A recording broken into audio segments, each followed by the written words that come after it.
एथी तैयार हो रही होती है तो एक मेड आके उससे बताती है, आपके लिए मेटा से एक लेटर आया है प्रिंसेस। एथी कहती है ओह, और वो कहती है मेटा तो वहाँ है ना जहाँ जेनेट गई थी। और वो बहुत ज़रा खुश रहती है और वो उसका लेटर देखती है तो वो कहती है ये तीसरी बार है जब हम लेटर एक्सचेंज कर रहे हैं। और वो उसका लेटर पढ़ती है और वो कहती है मैं उसको बहुत ज़रा मिस कर रही हूँ। जेनेट ने अपनी पूरी ज़िंदगी एल्फियस मीनार में गुजारी थी, इसलिए वो बहुत ज़रा खुश होगी। और वो कहती है मैं भी उससे मिलने जाना चाहती हूँ, लेकिन क्या मेरे पास टाइम होगा। बाहर से मेड्स एथी को देख के कहती हैं पता नहीं मीटा से किसने इनको लेटर भेजा है, ये तो उसे इकाइल और लुकस से ज़्यादा पसंद कर रही हैं, लेकिन क्या ये किसी लड़की की हैंड राइटिंग नहीं थी। लिली कहती है बस कर दो अब तुम लोग काम करो। और वो दोनों कहती हैं मिस लिली आप कितनी मीन है। और फिर हमें क्लॉड दिखाया जाता है जो बैठा हुआ था और वो उसको बताता है कोरोनेशन सेरेमनी में 6 महीने रह गए हैं। और एथी कहती है ये तो बहुत ज़्यादा लंबा टाइम है, क्या मेरे पास वहाँ जाने के लिए वक्त होगा। और वो कहता है जितना वक्त है इसके लिए तुम्हें तैयारी करने के लिए टाइम मिल जाएगा। अगर ये सेरेमनी ना हुई और तुमने थ्रोन ले लिया तो लोग बातें करेंगे, इसलिए मुझे ये सेरेमनी बहुत शानदार बनानी होगी। एथी कहती है डैड तो बहुत ज़्यादा एक्साइटिंग लग रहे हैं। डैड की कोरोनेशन सेरेमनी नहीं हुई थी इसलिए वो नॉर्मल तरीके से थ्रोन हासिल नहीं कर पाए, लेकिन वो मेरे रास्ते में आने वाले हर कांटे को हटाना चाहते हैं और वो चाहते हैं मुझे हर चीज़ मिले जो उनको नहीं मिली थी, इसलिए वो जो चाहते हैं मैं वही करूँगी। एथी पूछती है तो क्या हम उसके बाद मेटा जा सकते हैं, तो एम्पर कहता है मेटा। तो एथी कहती है ये वही सिटी है जहाँ अंकल और जेनेट गए थे, तो एम्पर कहता है मैं जानता हूँ। एथी कहती है अच्छा तो ये भूले नहीं है।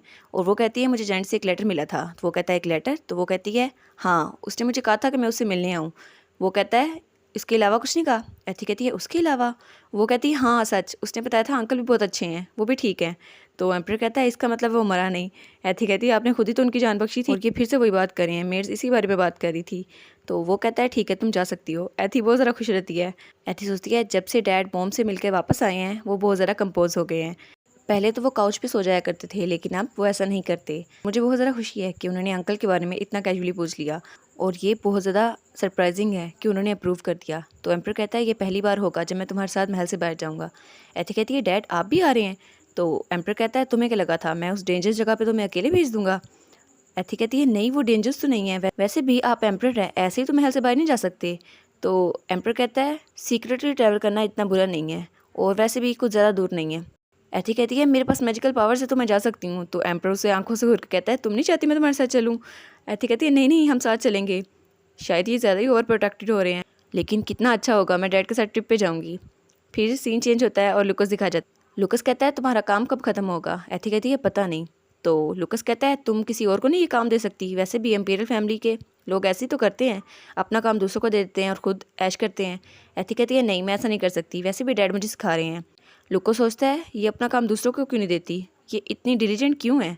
एथी कहती है वैसे लुकस तुम्हारे कपड़े आजकल कुछ ज़्यादा ही अच्छे हो रहे हैं। और लुकस दिखाया जाता है जिसके स्टाइलिश से कपड़े थे और लुकस अपने बालों पे हाथ लगा कहता है तुम्हें ये स्टाइल पसंद आया। एथी कहती है ऑफ कोर्स तुम बहुत ज़्यादा कूल लग रहे हो। लुकस कहता है सच में। और अगले दिन लुकस के कपड़े और थे और उससे अगले दिन लुकस और शानदार बन के आया हुआ था और उससे अगले दिन लुकस तो चमक रहा था। तो उससे अगले दिन तो लुकस लश्कारे मारा था। एथी कहती है वाह तुम तो बहुत ज़्यादा फ्लैशी लग रहे हो। तो लुकस कहता है तुम मेरे साथ वॉक पे चलोगी। एथी कहती है हाँ। वो दोनों बाहर आते हैं तो एथी कहती है लुकस तुम वर्ल्ड सेक्रेटरी पे दोबारा नहीं जाओगे। तो वो कहता है वर्ल्ड सेक्रेटरी। एथी कहती है हाँ तुमने कहा था तुम्हें उसकी टहनी की ज़रूरत थी लेकिन वो तो मैंने इस्तेमाल कर ली, तो मुझे नहीं पता कि वर्ल्ड सेक्रेटरी तक दोबारा कैसे पहुंचा जाए, तो तुम दोबारा नहीं जाओगे। तो लुकस कहता है कोई ज़रूरत नहीं है, मैं जिस मकसद के लिए गया था वो पूरा हो चुका है, मैंने तुम पे इस्तेमाल करना था। एथी कहती है क्या मुझ पे। तो वो कहता है लेकिन मुझे नहीं पता था कि तुम्हारे डैड पे इस्तेमाल होगा। और लुकस उसने सिनेरियो सोचा हुआ था मैं इसको वर्ल्ड ट्री की टहनी दूंगा और उसे कहूँगा कि मेरे साथ जिंदा रहो। और एथी कहेगी हाँ और हमारी हैप्पी एंडिंग हो जाएगी। और कितनी क्यूट है ना ये दोनों। लुकस कहता है एनीवेज तुम अपने डैड के साथ लंबी ज़िंदगी नहीं जीना चाहती। तो एथी वो उसको देखती है तो वो कहता है अब जबकि तुमने वर्ल्ड ट्री को ऑब्जर्व कर ही लिया है तो तुम बहुत ज़्यादा लंबी ज़िंदगी जियोगी। जिन लोग के पास माना होता है वो यूजली आहिस्ता ग्रो करते हैं क्योंकि तुम्हारे डैड और फीलिक्स वो दोनों बेबी फेस रखते हैं। एथी सोचती है मैं लुकस से पूछ लूँ कि वो कितनी देर से ज़िंदा है, वैसे भी इसका तो बेबी फेस ही है, लेकिन एथी उससे पूछती नहीं है। और वो कहता है एनीवेज वर्ड ट्री से दोबारा बात करना बहुत ज़्यादा अनोइंग है, वो मुझसे मुख्तलिफ चीज़ें पूछता रहता है। एथी कहती है वो तुमसे चीज़ें पूछता है। तो वो कहता है हाँ वो मुझे कहता है किसी एरिया में जाऊँ और वहाँ के डिज़ास्टर को ख़त्म कर दूँ, हालांकि मैं ये करना नहीं चाहता, कितना ज़्यादा अनोइंग है ये। और एथी कहती है क्या तुम लोगों को बचा सकते हो लेकिन तुम वहाँ जाते नहीं हो। वो कहता है हाँ ये बहुत ज़्यादा बोरिंग होता है। ओ लुकस तुम हमारा कोविड ख़त्म कर सकते थे। और एथी कहती है मैं कब से सोच रही हूँ, लेकिन इस आदमी के साथ मसला क्या है और इसकी पर्सनैलिटी ये तो नॉर्मल नहीं है। और एथी कहती है लूकस तुम्हारे पेरेंट्स किस तरह के थे? तो लूकस कहता है मेरे पेरेंट्स कभी थे ही नहीं, मैं बस ऐसे ही एग्जिस्टेंस में आ गया। तो एथी कहती है तुम ओबिलिया में पैदा नहीं हुए थे? तो वो कहता है बिल्कुल नहीं, मैं मैजिक टावर में पैदा हुआ था और मेरी मेमोरीज सिर्फ वहाँ की है। मुझे नहीं पता कि मेरे पेरेंट्स कौन है या मेरे पेरेंट्स हैं भी या नहीं। लूकस कहता है तुम मेरे बारे में बहुत ज़्यादा क्यूरियस हो रही हो।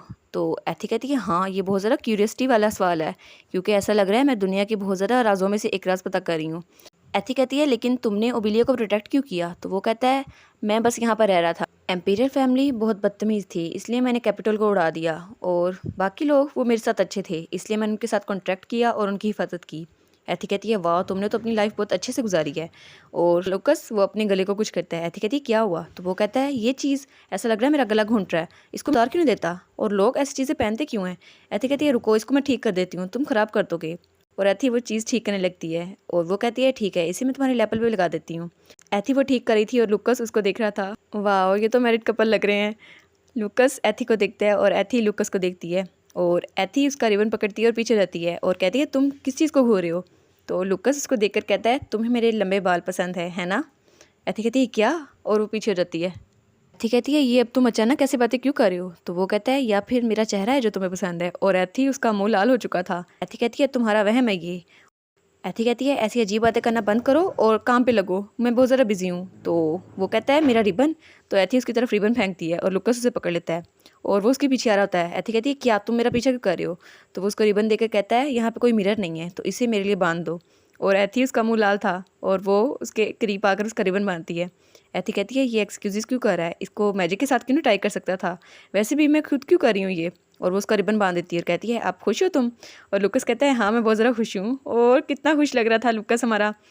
सीन चेंज होता है और हमें एथी कुछ काम करती दिखाई जाती है और कोई वहाँ पर आता है और कहता है आपको तंग करने के लिए माफ़ कीजिएगा प्रिंसेस। और वो था हमारा ड्यूक एल्फियस, हमारा इकाइल एल्फियस। एथी कहती है कम इन।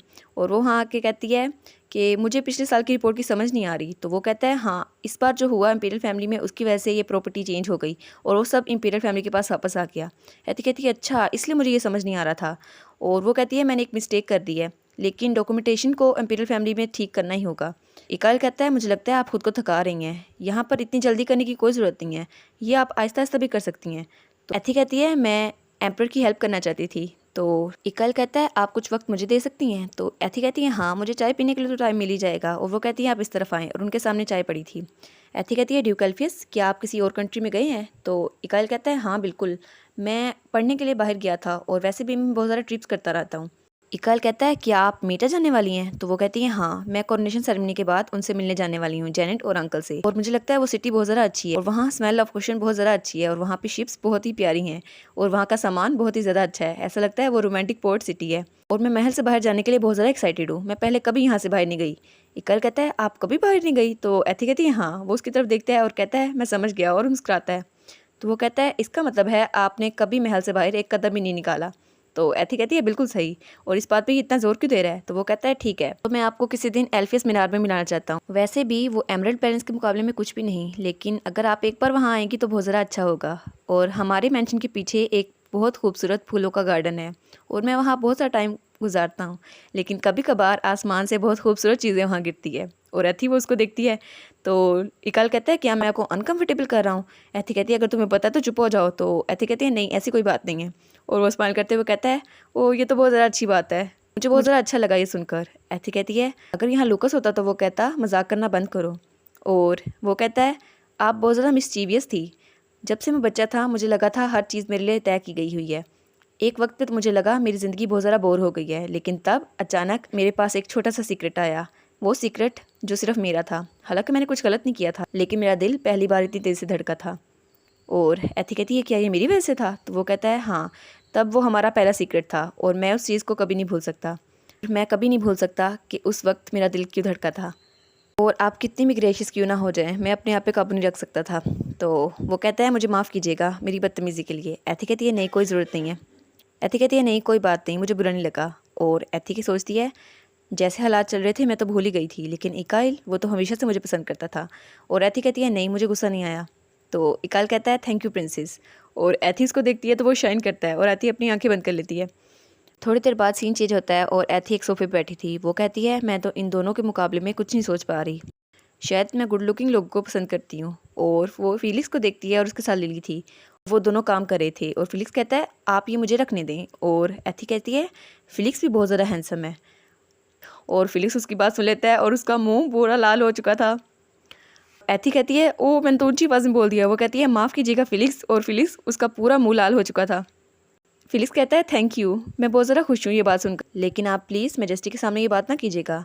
एथी कहती है ठीक है। फिलिक्स पूछता है क्या कुछ हुआ है प्रिंसेस? तो एथी कहती है नहीं, मैं बस फिलिक्स को देख रही थी और मुझे पता चला कि वो बहुत ज़्यादा हैंडसम है। तो फिलिक्स वो शर्माते हुए कहता है अच्छा। तो लिली कहती है हाँ वो बहुत ज़्यादा गुड लुकिंग है। मेड्स कहती हैं हाँ ये तो इतने हैंडसम है, आप शादी नहीं करने वाले? तो फिलिक्स कहता है वेल मैं तो नाइट्स के साथ रहता था, इसलिए मुझे औरतों की आदत नहीं है, पता नहीं मैं किससे बात कर भी पाऊँगा नहीं। तो मेड्स कहती हैं इनकी टाइप क्या होगी, ये तो हमेशा कन्वर्सेशन करने में बहुत अच्छी हैं और इनको कौन नहीं पसंद कर सकता। ओह तुम तो हमारी लिली के लिए बने हो फिलिक्स। फिलिक्स कहता है मुझे यकीन है आपको ऐसा इंसान ज़रूर मिलेगा जिसके साथ वक्त गुजार कर आपको बहुत ज़्यादा अच्छा लगेगा। तो लिली कहती है हाँ बिल्कुल यही मैटर करता है और आपको बेस्ट ऑफ लक। एथी कहती है कोई ऐसा इंसान जिसके साथ वक्त गुजार कर मुझे अच्छा लगे। फिर सीन चेंज होता है और एथी क्लॉड से पूछती है आप मॉम को क्यों पसंद करते थे डैड? और फिर एम्पर को देखकर पूछती है क्या आपको उनके साथ टाइम गुजारना पसंद था? और वो दोनों एक साथ बैठे हुए थे। क्लॉड कहता है तुम ये अचानक ही पूछ रही हो? तो एथी कहती है हाँ बिल्कुल। एम्पर कहता है जो मुझे उसके बारे में पसंद था वो बहुत सारी चीज़ें थी, वो बहुत ज़्यादा ऑप्टिमिस्टिक थी और ब्राइट थी सन की तरह। एथी कहती है ये तो शर्मा रहे हैं। एम्पर उसको देख के कहता है तुम अचानक ये बात क्यों पूछ रही हो? तो एथी कहती है वो असल में मैं बस क्यूरियस हो रही थी, मैं सोच रही थी कैसा होगा जब कोई प्यार में होता है। और एम्पर उसकी तरफ देखता है। एथी कहती है मुझे लगता है मैंने गड़बड़ कर दी, डैड तो गुस्से में लग रहे हैं। और वो कहता है मैं समझ गया और अब हमने बहुत ज़्यादा बातें कर ली और ये पिछले 2 साल का बजट है, अब तुम थोड़ा काम कर लो। एथी कहती है क्या फिर से काम की बातें? और वो उसको बहुत ज़्यादा लंबी लिस्ट दे देता है। एथी कहती है मुझे लगा था डैड तो मेरी बात मान जाएंगे, वो कहेंगे हाँ तुम्हारी एज हो गई। थोड़ी देर बाद एम्पर कहता है चलो आज का काम बस ख़त्म हुआ, तुम थोड़ा रेस्ट कर लो। तो एथी खुश होकर कहती है ओके। और एम्पर कहता है एथनीसिया ये डॉक्यूमेंट्स मैं तुम्हारे पैलेस भेज रहा हूँ, मुझे लगता है तुम्हारे पास बहुत ज़्यादा फ्री टाइम है तो तुम इनको पढ़ सकती हो। एथी कहती है क्या? तो एम्पर वो स्नेक की तरह उसको देखता है। एथी कहती है ये ऐसे खतरनाक होकर क्यों देख रहे हैं? एम्पर उसके सर पर बैठ करके कहता है मैं बहुत ज़्यादा बिजी हूँ, बाकी का काम तुम पर छोड़ता हूँ क्योंकि तुम्हारे पास बहुत ज़्यादा फ्री टाइम है।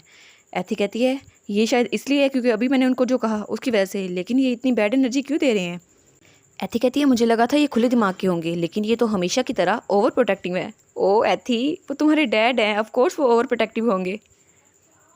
और इसी के साथ ये वाला पार्ट यहाँ पर ख़त्म। तो आप लोग बताइएगा आपको ये पार्ट कैसा लगा।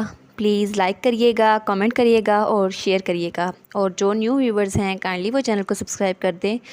और पिछली वीडियोस का लिंक आपकी स्क्रीन पर नज़र आ रहा होगा तो काइंडली उनको भी चेकआउट कर लें। Thank you so much.